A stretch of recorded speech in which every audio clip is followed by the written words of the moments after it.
I scoffed at haunted houses, at cursed objects. To me, they were nothing more than the figments of overactive imaginations, the stuff of folklore and urban legends. They were mere stories crafted to elicit chills and thrills, designed to entertain and perhaps to warn. Nothing more than campfire tales spun to frighten children and impressionable adults, tales that would be forgotten with the dawn. I, a firm believer in logic and reason, considered myself immune to such primitive fears. I prided myself on my rationality, my ability to see through the veil of superstition. How foolish I was, how tragically, horrifyingly foolish. My arrogance led me to Briar Lane, a place whispered about in hushed tones, a place avoided by the locals. A serpentine path choked with weeds and shadowed by gnarled trees, it snaked its way to the infamous Blackwood Manor. The path itself seemed to warn off intruders, its twisted branches like skeletal fingers reaching out to ensnare the unwary. The manor, a hulking Victorian mansion, had long been abandoned, left to rot under a pall of unsettling rumors. Its once grand facade now crumbled, windows shattered, and doors hanging askew. It was said to be a place of sorrow, where tragedy lingered like a persistent cough. Stories of untimely deaths, of madness and despair, clung to it like a shroud. Friends, eager for a thrill, had dared me to spend a night in the manor. They laughed and jeered, confident that I would be the one to break under the weight of the house's dark history. They, like most, believed the stories. They spoke of the manor with a mix of fear and reverence, as if it were a living entity capable of malevolence. They whispered of cold spots, disembodied voices, and spectral figures. They claimed to have seen shadows move of their own accord, to have heard whispers in the dead of night. I, however, saw an opportunity to debunk a local legend, to prove that the stories were nothing more than the product of overactive imaginations and the human tendency to fear the unknown, to prove that fear was nothing but a trick of the mind, a shadow cast by the flickering candle of reason. I was determined to show that the manor held no power over me. With a condescending smirk and a flashlight in hand, I crossed the threshold into Blackwood Manor. The door creaked ominously as it swung open, revealing the dark, yawning interior. The air inside was stagnant, thick with the scent of decay and something faintly metallic. Dust motes danced in the beam of my flashlight, and the floorboards creaked underfoot. It sent a shiver down my spine, a purely physiological reaction, I told myself, to the musty atmosphere. Yet, as I ventured deeper into the house, I couldn't shake the feeling that I was not alone. The manor's interior was a testament to forgotten grandeur. Dust-laden furniture sat draped in cobwebs, their once vibrant colors faded to muted hues. Portraits of stern-faced individuals lined the walls, their eyes seeming to follow my every move.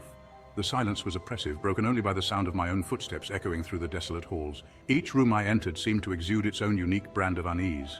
The dining room, with its long vacant table, felt heavy with the memory of countless unsaid words. The library, with its shelves of leather-bound books, whispered of forgotten knowledge and secrets best left buried. As I ventured deeper into the manor, the feeling of being watched intensified. It was a prickling sensation at the back of my neck, a whisper of movement in the periphery of my vision. I dismissed it as paranoia, a side effect of the manor's unsettling atmosphere. Yet I couldn't shake the feeling that I was not alone, that something lurked in the shadows, observing me with unseen eyes. The upper floor of the manor was a labyrinth of bedrooms and dressing rooms, each one a microcosm of decay and despair. The air was thick with the scent of mildew and the weight of forgotten memories. Each room told a story of its own, a tale of neglect and the relentless passage of time. The wallpaper peeled away in long, curling strips, and the furniture, once grand, now lay in tatters. The moonlight, filtering through grimy windows, cast long, distorted shadows that danced across the walls. It was as if the manor itself was alive, breathing and shifting in the pale light. These shadows seemed to have a life of their own, moving in ways that defied logic, creating an atmosphere of unease and mystery. I wandered through the rooms, my flashlight beam cutting through the darkness like a surgeon's scalpel. The beam revealed glimpses of the past, frozen in time, and the occasional scurrying of small creatures disturbed by my presence. One room at the end of a particularly long hallway drew my attention.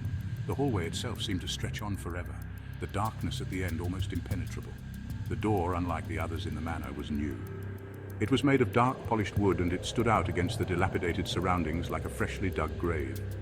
The contrast was jarring, almost as if it didn't belong in this place. The door's surface was smooth and unblemished, a stark contrast to the crumbling walls around it. It was as if someone had recently installed it, but why? Curiosity and perhaps a touch of morbid fascination compelled me to approach. My footsteps echoed in the silence, each step amplifying the sense of anticipation. The doorknob was cold to the touch, almost painfully so. It felt as if it had been carved from ice, sending a shiver up my spine. I hesitated for a moment, a flicker of unease dancing in the pit of my stomach. What lay beyond this door? Why was it so different from the others? Then, with a deep breath, I turned the knob and pushed the door open. The hinges creaked, the sound echoing down the hallway like a mournful wail. The room beyond was unlike anything I'd ever seen. It was a large, square chamber, devoid of furniture or decoration. The emptiness was almost oppressive, a stark contrast to the cluttered decay of the other rooms. It was a large, square chamber devoid of furniture or decoration. The walls, ceiling, and even the floor were covered entirely in mirrors.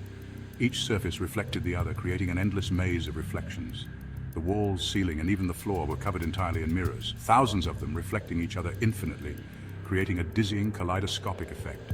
It was as if I had stepped into another dimension, one where reality was fractured and distorted, thousands of them reflecting each other infinitely, creating a dizzying, kaleidoscopic effect. The reflections seemed to stretch on forever, an endless loop of my own image staring back at me. It was both mesmerizing and unsettling, a silent testament to the manor's eerie allure. I stepped into the room, mesmerized and repulsed in equal measure. The air inside was heavy, thick with an almost tangible energy. It pressed down on me, making it difficult to breathe. The silence, already oppressive throughout the manor, was amplified here, taking on a suffocating quality. My reflection stared back at me from every angle, 1,000 versions of myself trapped within the mirrored prison. But something was wrong. The reflections, though anatomically correct, seemed off. Their eyes, usually a warm hazel, were cold and flat, like chips of obsidian. Their smiles, meant to be reassuring, were twisted into grotesque parodies. A wave of dizziness washed over me and I stumbled back, my hand instinctively reaching for the wall to steady myself, but there was no wall. Only another mirror, cold and unforgiving, reflecting my growing terror back at me.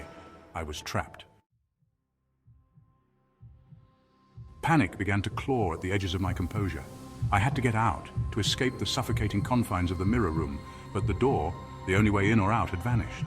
The room was a seamless box of reflections, a labyrinth with no exit.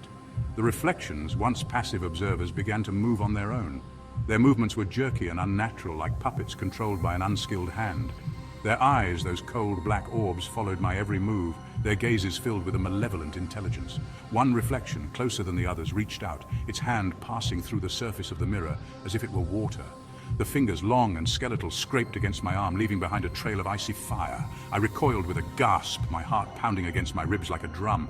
The reflections were no longer content to merely observe.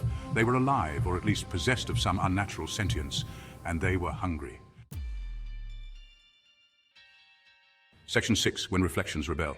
Terror, raw and primal, surged through me. I thrashed against the mirrors, pounding on their smooth surfaces until my fists were bloody, but the glass wouldn't shatter.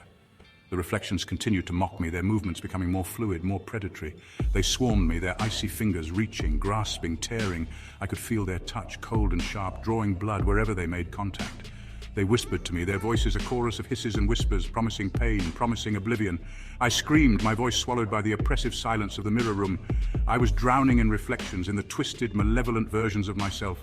My sanity, already stretched thin, began to fray at the edges. Section 7. Trapped in a fractured gaze. The reflections pressed closer, their forms becoming distorted, their features blurring into something monstrous. Their eyes, those black bottomless pits, seemed to bore into my very soul, reflecting all my deepest fears and insecurities back at me. I fell to my knees, my body trembling uncontrollably. I was defeated, broken by the relentless assault of the mirrors. The reflections closed in for the kill, their hands reaching for my throat, their eyes burning with cold, triumphant fire. Then everything went black. Section 8. A False Awakening. I woke up on the front lawn of Blackwood Manor, the rising sun painting the sky in hues of orange and gold. My body ached, covered in cuts and bruises. My mind, still reeling from the horrors I had witnessed, struggled to make sense of it all. Had it been a dream? A hallucination brought on by the manor's oppressive atmosphere? I desperately wanted to believe so.